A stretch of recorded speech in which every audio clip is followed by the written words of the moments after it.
This is the L2C Media Network, and this is the L2C Sports Final, and we are live on the YouTube studio. That's right, live from the Tom O'Neill Studios at the Fred McLeod Sports Desk. This is the L2C Sports Final. We're not sponsored because we're on YouTube. So get ready, because here he is. We've been wanting to say this for a while. Our own sports highlight, Steve the Baxman Baxley. Hey, how you doing, everybody? Steve the Baxman Baxley here, and may I just say, welcome, bienvenue, to our new little home here on the YouTube channel. That's right.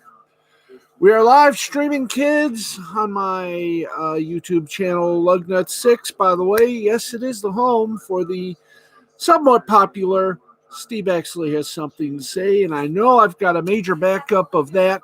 4 episodes I got to do tomorrow. Oh, this is going to be an interesting piece of fun. Anyway, you're probably asking yourself, Steve, you're late. What happened? Somebody had to go eat. So there you go, folks. There is why we are here. And the chat room is alive. That's right. We finally got a chat room here. Hello, Matt and Eddie. How you doing, buddy? Hope everything is well. Hope you enjoy the show. That's right. I'm going to try sometime in the near to soon future to put video on our little shows. Excuse me for a moment. I'm going to kill the fan here. And I am so glad we are finally free, kids. We're finally free of this. I think we're in phase 3. So our beloved Governor S said. And I'm happy to say, oh, jolly good. We're alive. That's right. We are free. That's right. Gretchen Whitaker today announced that immediately we can all step out of our homes, breathe air. Of course, on June 8th, let's see, restaurants and everything else can open. Exceptions are, of course, casinos, cinemas, and, of course, I gotta get this haircut. I mean, I gotta get this haircut, guys. I have respect for everyone with long hair. I mean, my gosh. I swear to you, I'm gonna go as Cousin It at the next cosplay. Ah, there we go. Hi, how you doing? There, nice little flip. Oh, wow, hey. We do this finally. Yes. There you go. Hey, ba-boom. Okay, folks, we've done the monologue. Me have done monologish. Yes, we have done the monologue. It is now time to do the real deal. It's time to get to the sports. And so, let's do this! Let's get to sports, kids. Because, boy, oh boy, do we need sports. Yes, we need it. All right, let's get you some sports news to make you feel good all over. That's right. Let's do this till the cows can't come home. One of these days, let's see. We got the webcam. We got the microphone. And, oh yeah, one more thing. We're going to get a little light behind here, so I don't have to keep using my thing. And this is going to be just, like I said, this is going to be a work in progress, including our studio. So, we'll have you here. Okay. And we got some news for you. We start out with some major news. The death of George Floyd has led to protests around the country against police brutality. In one of the protests in the Los Angeles area, a vehicle owned by former Cleveland Cavaliers guard J.R. Smith was allegedly damaged. According to footage, I keep saying I apologize. According to footage shared by TMZ on Sunday, Smith was then allegedly seen beating up a man near his truck. Smith later shared an explanation for the incident on his Instagram. Quote, I chased him down and whooped his... So if the footage comes out and y'all see it, I chased him down and whooped his... Smith said. He broke my window. This ain't no hate crime. I got no problem with nobody. Nobody ain't got no problem with me. That's good for a shirt. Brain, make that shirt. Nobody ain't got no problem with me. I ain't got no problem with nobody. There you go. This is a problem with the mother system. That's it. The mother broke my window and I whopped his ass. He didn't know whose window he broke and he got his ass whopped. Smith appeared on the Pat McAfee show on Monday and clarified his involvement in the situation. Smith explained that he was playing Call of Duty inside his home when one of his former teammates, Jordan Clarkson, told him about the protest and urged Smith to go outside. Shortly after exiting his home, Smith said his truck was allegedly getting vandalized and he began to beat up the perp. I'm the only black guy on my block, so for you to randomly just think you're going to do something for the people, the one black person that was able to get out of the situation and move into a nice neighborhood and do all those things that we aspire to do, you broke that person's window without even knowing. People are consistently doing stuff when you don't even know what you're doing it for. Smith went on to say that what he did was, quote, an act of stupidness. Now, granted, if he would have seen me outside the house, do you think he would have broken it? Absolutely not. Absolutely not. It was just a random act of stupidness, and I give him that. But that ass whopping was an act of stupidness on my behalf. He said, I'm still disappointed with myself, even though people said I shouldn't be.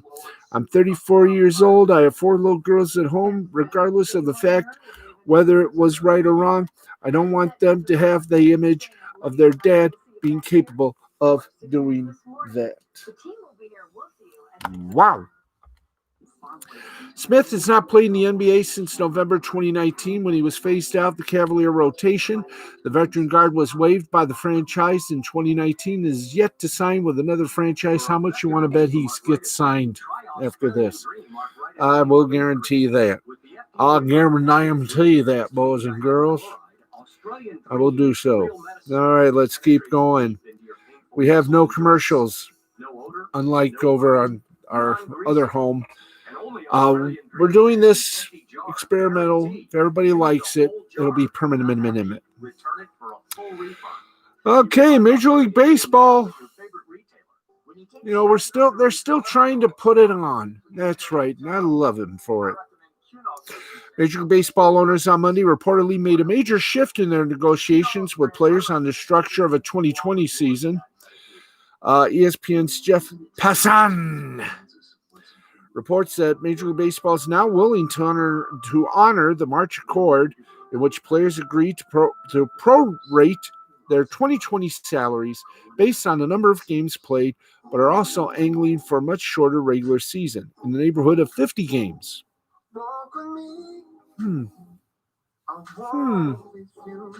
Interesting. Elsewhere, John Heyman notes that Commissioner Manfred, as part of that March agreement, can unilaterally,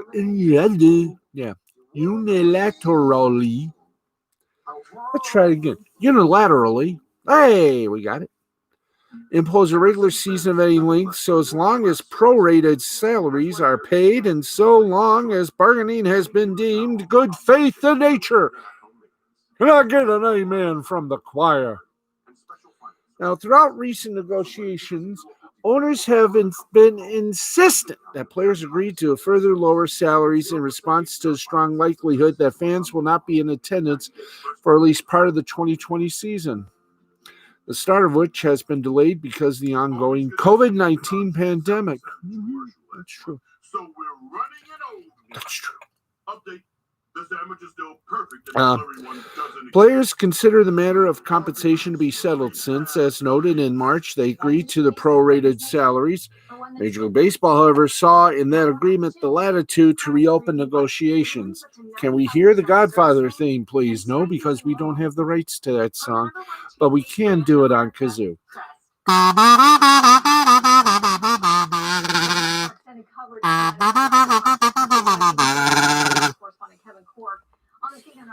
All right. I'm going to give you a glug glug. Now, Kevin, the curfew kicked in at 7 p.m. What are you seeing tonight?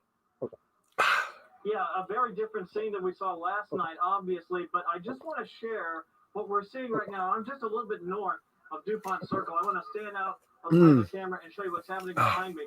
We have a massive law enforcement presence right now. And we have protesters on either side of 15. So owners initially leaked to the public a plan in which they would split certain game day revenues for players. Either side for entry is what I'm trying to describe. And this is a residential area, so you can well imagine. Even though there was never any chance players would agree to such an arrangement. Then owners formally proposed salary reductions that would hit the highest paid players the hardest. The union countered by proposing a 114-game season with full prorated salaries. While that was counter to the owner's initial insistence on not paying prorated wages, Major League Baseball may be ready to abandon that demand. Away! Now, if that's the case, then the number of games in the regular season appears to be the last sticking point. Owners had initially proposed something along the lines of an 82-game season, so don't be surprised if the final figure winds up in that range. It's going to be fun. Doing so would amount to a significant loss at the bargaining table for owners, given their recent demands and positions. Since a great deal of the national television revenues are tied to the postseason, the emphasis from the standpoint of management will be holding that postseason as soon as possible. Yes, friends.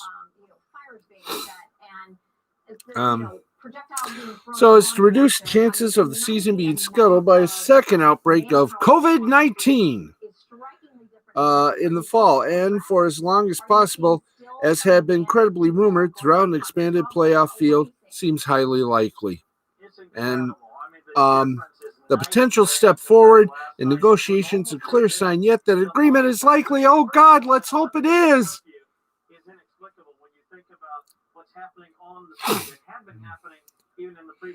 Okay, let's go to it. All right, college football news for you, and we're going to give you a look at the football rankings. That's right. Border Patrol, Metropolitan Police here in DC. Here are the strength of schedule rankings. Who's got the best and who's got some trouble? Okay, number 14, it's the Illini of Illinois. Matt Ed and Eddie, Steve, the PS5 event has been postponed due to this current situation. Yipe. So let's see, 14, the Illini of Illinois. If they want to improve the season, that's all go bowling for the first time in 6 years. Well, this is certainly a schedule that should help, but we just don't know. Let's go number 13, Northwestern. A non-conference schedule of Tulane, Central Michigan, and Morgan State isn't overly difficult, but in Tulane's case, could be tricky. Season starts with Michigan State on the road, and beyond that, so 13. Number 12 is Indiana. we see Indiana going to a bowl game? Wow, that could be fun. 11th is Rutgers, and their schedule looks kind of good. Yes, it does. You got, of course, road games against Ohio State. The Big Ten slate for Rutgers starts against Ohio State and ends with Michigan State, and Penn State. And in between their chances for victory, the Knights draw Illinois, Purdue, and Nebraska from the West. And the more of those three have the weakest teams in that division in recent years. So number 11, Rutgers. Number 10, Ohio State. And the marquee game you think would be Michigan versus Ohio State. Well, granted, that is the traditional. But the marquee matchup on the non-con schedule is a road trip to Oregon the second week of the season. That game is sandwiched between home dates against Bowling Green and Buffalo. In conference play, Buckeyes get Iowa, Nebraska, and Illinois from the West, and only Illinois will be on the road. But the toughest test will be road trip to Penn State in October, which comes a week after playing Michigan State on the road. But the Buckeyes do get somewhat of their revenge. But will it be revenge? Because this Michigan team looks kind of good. So 10th is Ohio State. Penn State goes 9th. Not a bad looking schedule. But, well, we'll just have to wait and see. The Lions have to play Michigan on the road, but get Ohio State and Michigan State at home. We all know what happened to Michigan. What happened to Penn State at home against Michigan State? Nasty. So number 9, Penn State. Number 8, Minnesota, and their non-conference slate includes games against Florida Atlantic and BYU, as well as a Tennessee Tech game that should be nothing more than just a scrimmage. Now in the conference, they draw Michigan, but at least Wolverines have to come to Minnesota. Or to Minneapolis. They hit the road from Maryland, Michigan State in the East. In the West, they get Iowa at home. We'll have to play Wisconsin on the road. Also, the Wisconsin and Michigan games are in consecutive weeks. Oh, boy. That's 8th. Wisconsin Badgers, 7th. And their schedule is buoyed by one of the most difficult non-conference slates in Big Ten. Southern Illinois doesn't mean much, but Appalachian State, they're your upset, folks, you know. Remember what they did to Michigan? Then there's a game against Notre Dame at the frozen tundra of Lambeau Field. And it's balanced out a bit by getting Michigan, Indiana, and Maryland from the East and totally avoiding Ohio State and Penn State in the division. Badgers look good. Not good enough. 6th, Nebraska. Meh. 5th, Iowa. Hey. Their non-conference schedule is the same. Northern Iowa, Iowa State, and a MAC team. This year, the MAC team is Northern Illinois. Iowa State gives it at its weight. And for conference play, the Hawkeyes don't catch much of a break. They get back-to-back road dates with Ohio State and Penn State following a home game against Michigan State. Okay. Let's go to 4th, Purdue. First in Big Ten to show up. And, I want to read something from the Wall Street Journal editorial board today under the headline of Justice and let's give it to you. Their non-conference slate, not bad. After opening season, Nebraska, they'll play Memphis, Air Force, and Boston College. Conference games or conference play picks up following a bye, and things could not be worse. Its draw from the East includes its annual rivalry date with Indiana as well as Michigan and Rutgers. In the West, they get Wisconsin, Iowa, and Northwestern at home, but they got to go on the road for Minnesota and Illinois. boing. Michigan at number 3. Michigan at number 3, kids. They got the most difficult schedule. I'll open the season with a tough road game against Washington. Remaining non-con games against Ball State and Arkansas State shouldn't pose a threat. The opening conference game with the Wolverines welcome both Wisconsin and Penn State to Ann Arbor. They follow those 2 home games with road dates against Michigan and Minnesota. And then, of course, they'll be finishing in Columbus against their dreaded rival, Ohio State. I think this could be the year that Harbaugh finally wins because he has beefed up his team big time. Let's just hope none of them get injured. Number 2, Maryland, the non-conference schedule. The Terps open with Townsend before Northern Illinois comes to town. Road trip on West Virginia, most difficult. The Big Ten slate, the Terps draw the 2 best teams in the West from last season, Minnesota and Wisconsin. They get Northwestern on the road, and then November comes, and this is where you have to literally go on your knees and ask God for forgiveness and help, because the Terps are going to need it. They start the month at Michigan, come home for Ohio State, go back on the road for Penn State, and finish at home against Michigan State. In other words,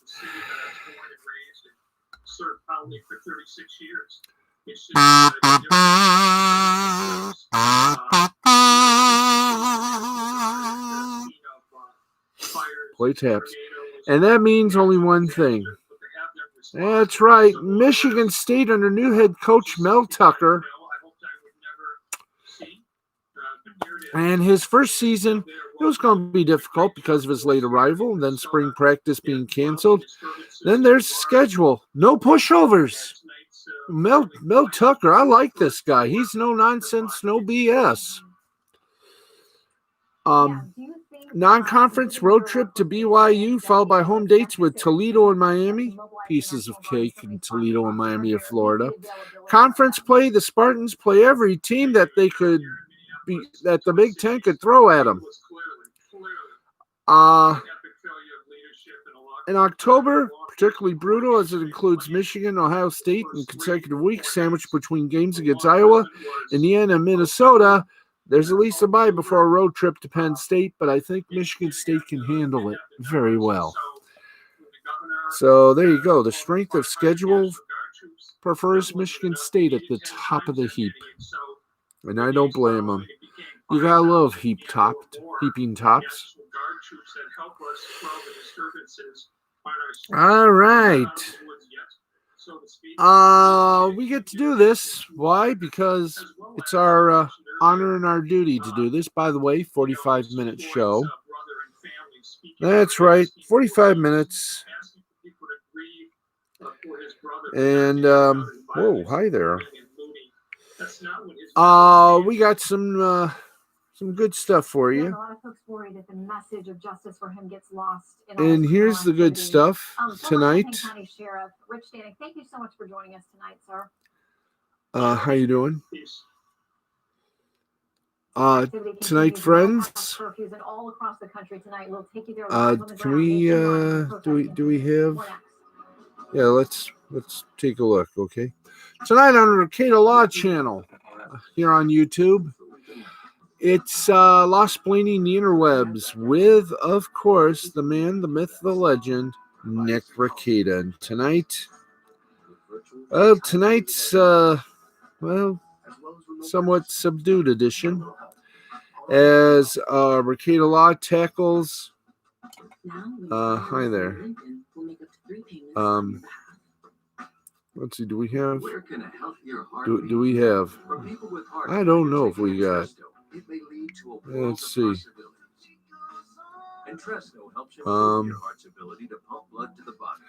A tale of 2 autopsies. George Floyd. Nick and his guests will talk about George Floyd, the protest, the looting, and everything else. It's going to be an interesting show. We hope you'll tune in. Midnight Eastern, 11 p.m. on the Central Time Zone. And we hope you'll tune in. Nick Ricada and the Ricada Law Channel, Law Splaining the Interwebs, right here on YouTube. Okay. We are about 25 minutes into the broadcast. How do you like it so far? How do you like this little YouTube that we have? I want to know if I can, cross in and do this on YouTube. So far, so good. I agree. No mistakes yet. And I love this. I do. I truly love this. Nice little screen of joy and happiness. Okay, we are, as we said, 25 minutes into this, our new show. Glad you like it. Please bring your friends, bring your family, bring your pet. Okay, let's do what we love to do, and that is give you scores. But before we do that, let's give you a little NASCAR. As you know, last night and yesterday afternoon, it felt like the world's longest auto race, but wow. It was a Bristol to remember. It was a Bristol to remember, and you should know we all remember it. As Brad Keselowski won it big.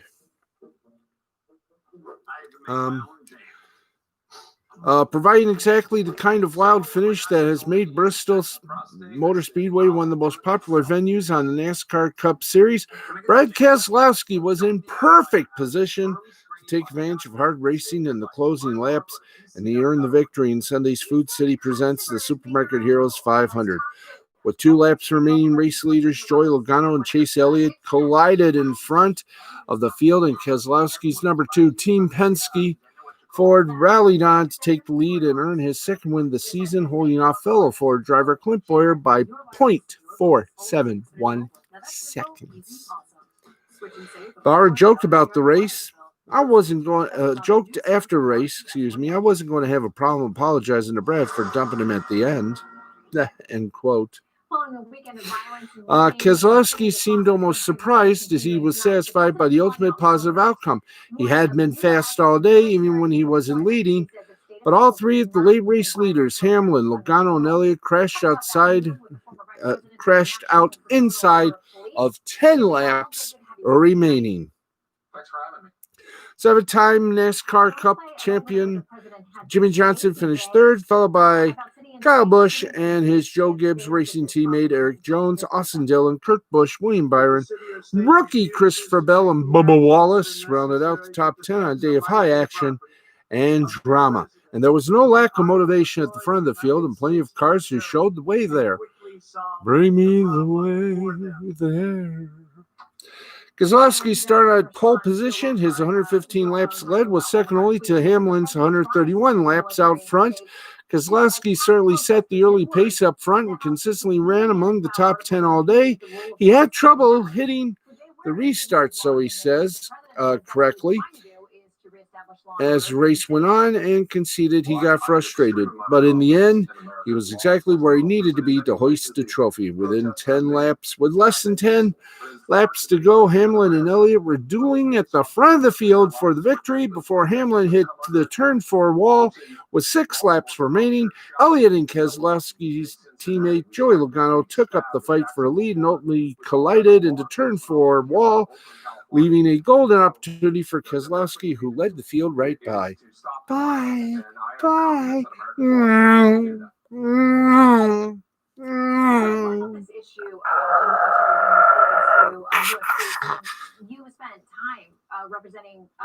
Logano ended up 21st, and Elliott, who ended up in 22nd, had a very intense conversation on pit road after the race. Wish we had an audio for you, but we don't. Big picture perspective, however, Elliott had yet another strong day, winning the first 2 stages. His fast number 9, Hendrick Motorsports Chevy, won the most recent series race on Thursday at Charlotte, if you prefer, and was runner-up to Keselowski in the big 0600 as well.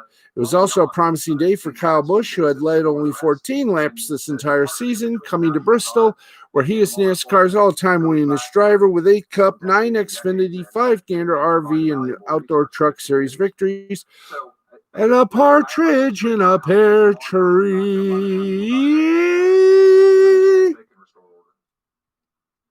Thank you. Okay.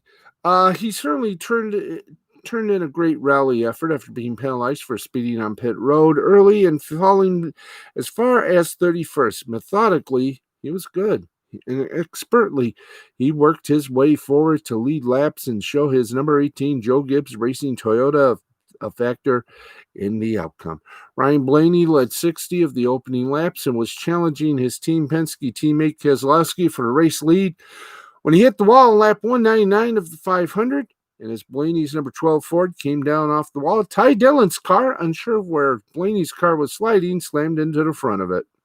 Radiator damage spelled the end for Blaney, otherwise his promising day, but he reassured his crew heading onto pit road, at least we got something to build off of for the playoff race here.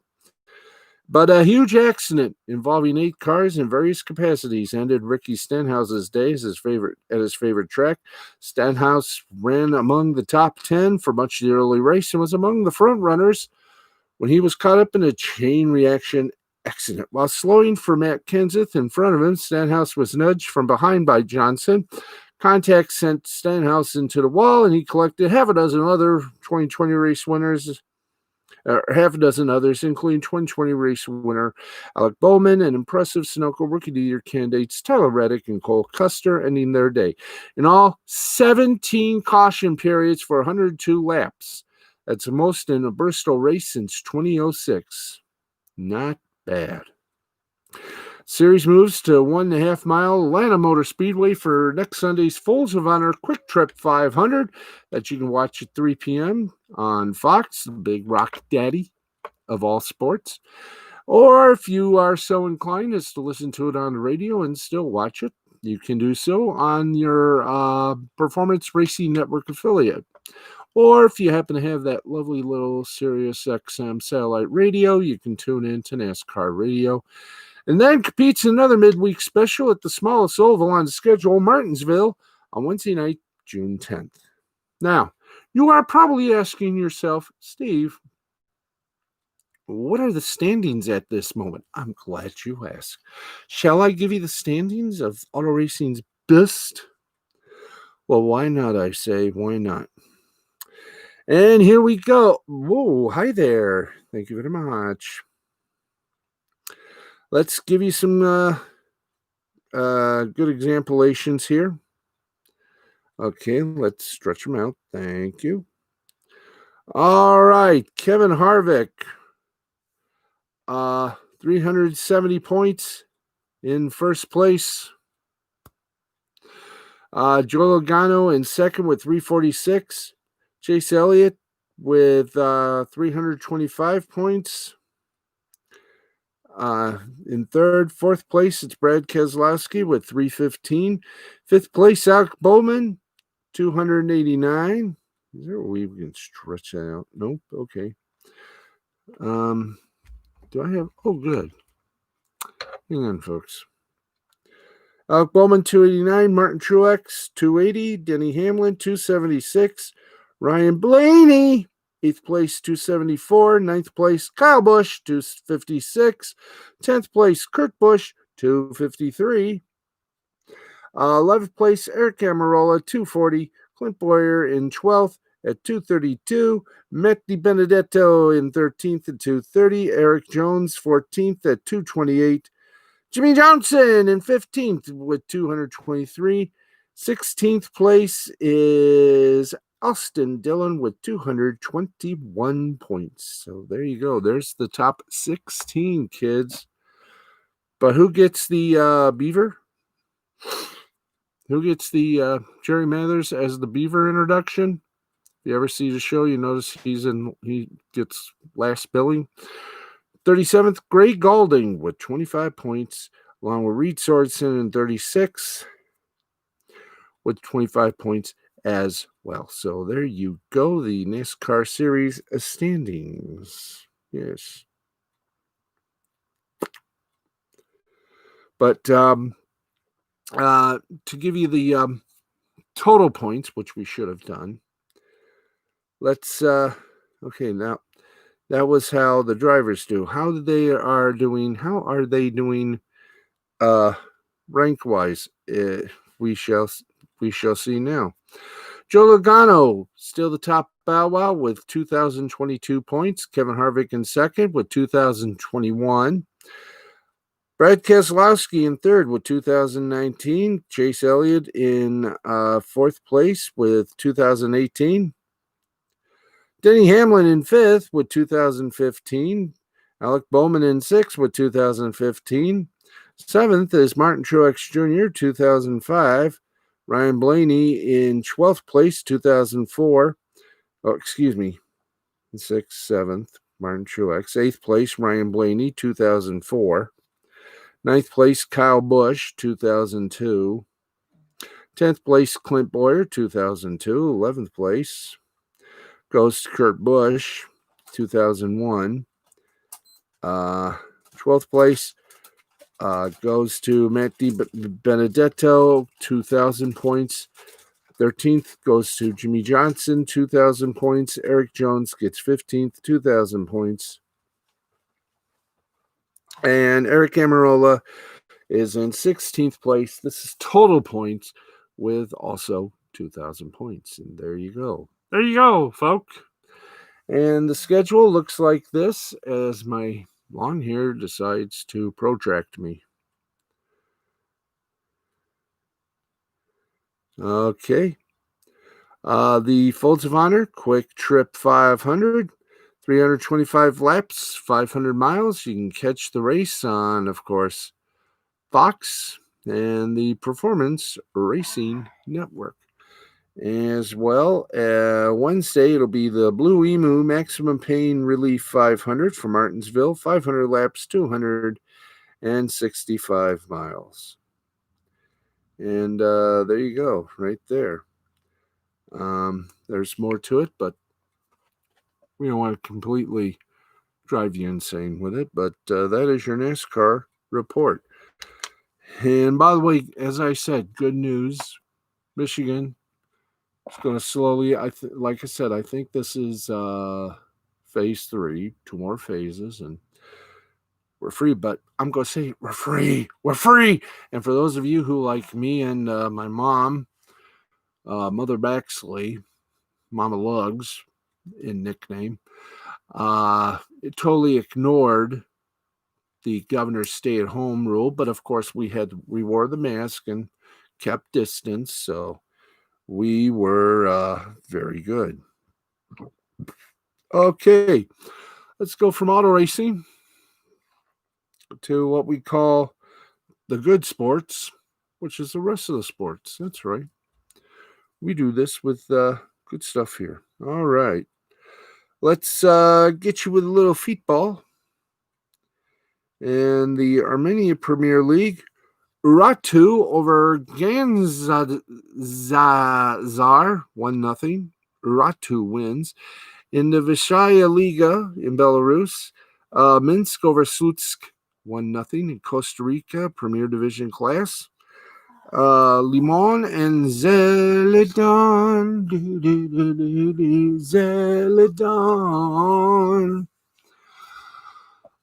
tied at 1. By the way, apologies above hand for butchering some names of some of the countries and some of the cities and some of the teams. No offense meant or intended. San Carlo lost to the Cardigans 3-1, and Alajuelen's and Saprissa tied at 2. In the Czech Republic, Division 2, Bruno and Dolka Prague ended in a 0-0 tie. In Denmark, the Superliga, Hobro defeated Randers 1-0. Horsens defeated Midtjylland 1-0. Copenhagen defeated Lyngby 4-1. And Aarhus, in the middle of the street, Aarhus beat Odense 1-0 in the Faroe Islands, the Premier League.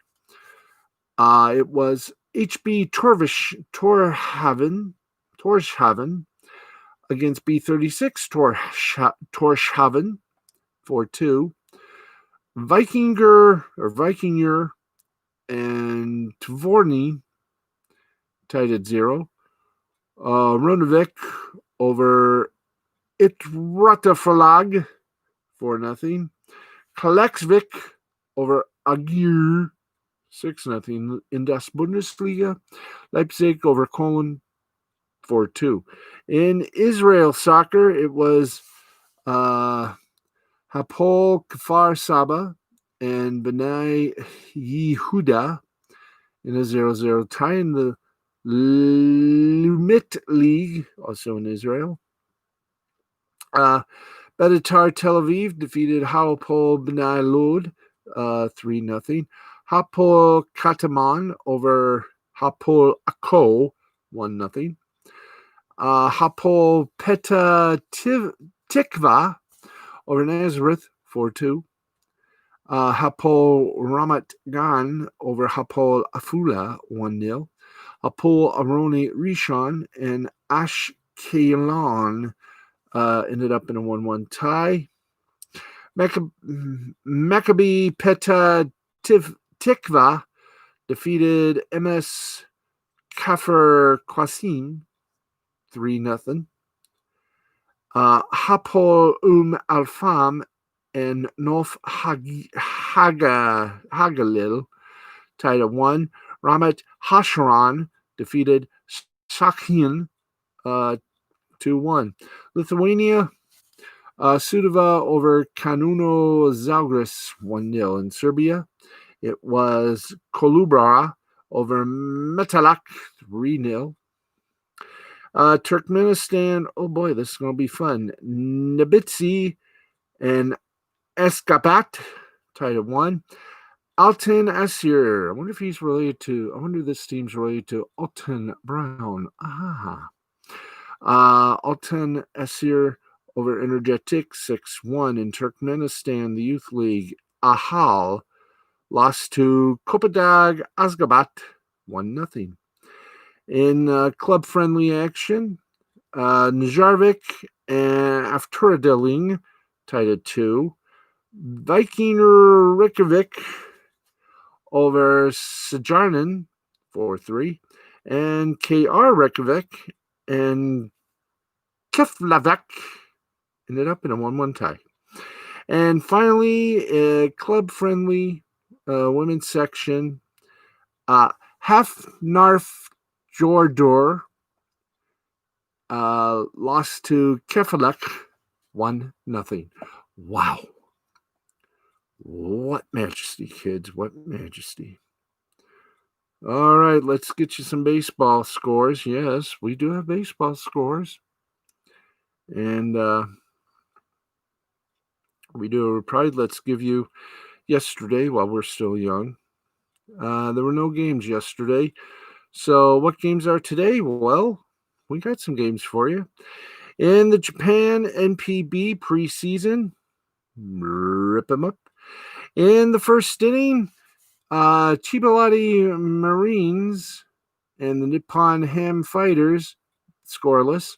First inning, Yakut Swallows and the Chonichi Dragons scoreless. And in the first inning, the Yokohama Bay Stars and the Rakuten Gold Eagles are also scoreless. The other games obviously will be on it. They always say in later time. Okay, kids. That only gives us about 4.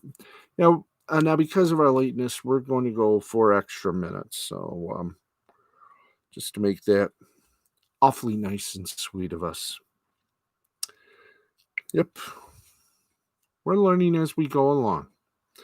Now, usually we would cut off at 45 minutes. That's our usual end. But because we were late for about a while, we're going 4 extra. Yeah, 4 extra. Okay, so a needle pulling thread. We find out if there is any chance that might be able to give you the Raw WWE Raw recap. And yes, we can give you the Raw results. Let's do that, shallst we? Yes, we shallst. All right, let's give you the results of the matches. None of the backstage Bushi Wong. Okay, let's do it. They were at the Performance Center in Orlando. Tom Phillips, Byron Saxton, and Samoa Joe, your commentators.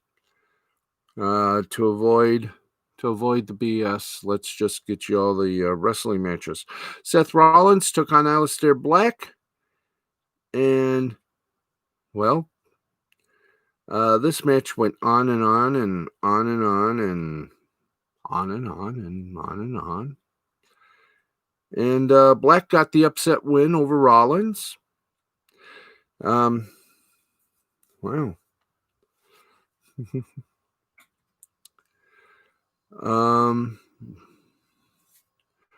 We keep going. Blah, blah, blah, blah, blah, blah, blah, blah, blah, blah.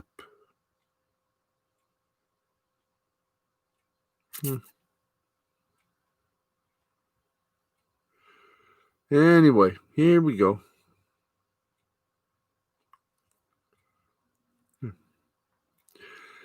By the way, I think they're trying to get a match with Zelina Vega and Charlie Caruso. I hope they don't. I hate to see backstage announcers as wrestlers. No offense meant, but I mean, AEW can do it better. Let's go to the U.S. title match. Kevin Owens versus Apollo Crews. We all know how bad this was. No contest. Aww. Angel Garza and Andrade, versus Apollo Crews and Kevin Owens.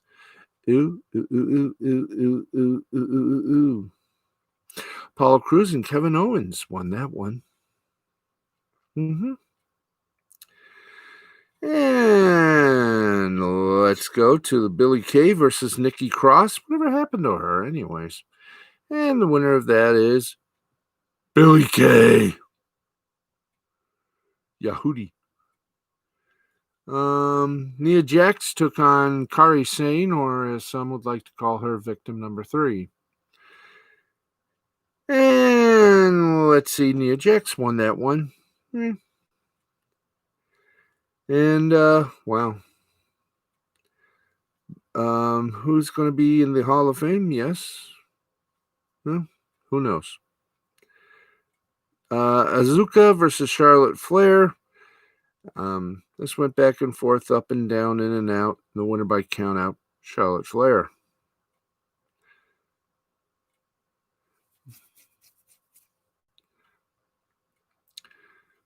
And here we go.